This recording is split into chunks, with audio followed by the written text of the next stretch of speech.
அடர்ந்த காட்டு பகுதியில 4 நண்பர்கள் வாழ்ந்து வந்தாங்க. ஒரு மான், ஒரு காகம், ஒரு எலி, ஒரு ஆமை. இப்படி 4 பேரும் நல்ல நண்பர்களா வாழ்ந்துட்டு இருந்தாங்க.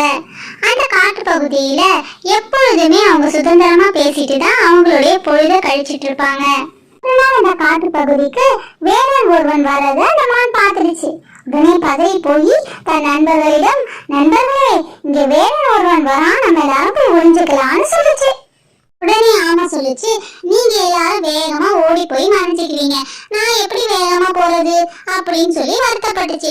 உடனே எலி சொல்லுச்சு, நண்பரே பயப்படாதீங்க, பதறாத காரியம் சிதறாது, நம்ம எல்லாரும் ஒரு திட்டம் போடுவோம், அந்த திட்டம் படி நம்ம எல்லாரும் நடந்துப்போம், ஈஸியா வேலந்தேன்னு நம்ம தப்பிச்சுக்கலாம் அப்படின்னு சொல்லுச்சு. அவங்க திட்டம் போட்ட மாதிரி எலி ஒரு பொந்திலும் மான் ஒரு புதரிலும் போய் மறைஞ்சுக்கிட்டாங்க. அடுத்து காகம் என்ன செஞ்சதுன்னா வேகமா பறந்து போய் ஒரு மர உச்சியில போய் உட்கார்ந்து வேடிக்கை பார்த்துச்சு. ஆனா ஆமையால வேகமா ஓட முடியாதால அது பொறுமையா நடந்து வந்துட்டு இருந்துச்சு. அந்த வழியா வந்த வேடன் ஆமைய பார்த்துட்டு அதை எடுத்து தான் கொண்டு வந்த பையில எடுத்து போட்டு நடக்க ஆரம்பிச்சுட்டான். அதுக்கப்புறம் 3 பேரும் மறுபடியும் திட்டம் போட ஆரம்பிச்சாங்க.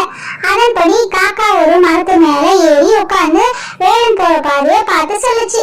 அதுக்கு முன்னாடியே மான் அவன் போற பாதையில செத்து கிடந்த மாதிரி படுத்து கிடந்துச்சு. அதை பார்த்த வேடன் கையில இருந்து கொண்டு வந்த பையை கீழே வச்சுட்டு அந்த மான தோல்ல தூக்கி போட்டு நடக்க ஆரம்பிச்சுட்டான்.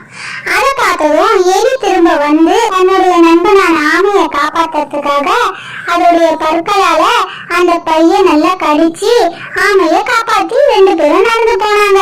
எல்லாத்தையும் மேல இருந்து பார்த்த காக்கா மானை காப்பாத்துறதுக்காக வேகமா கத்த ஆரம்பிச்சிருச்சு.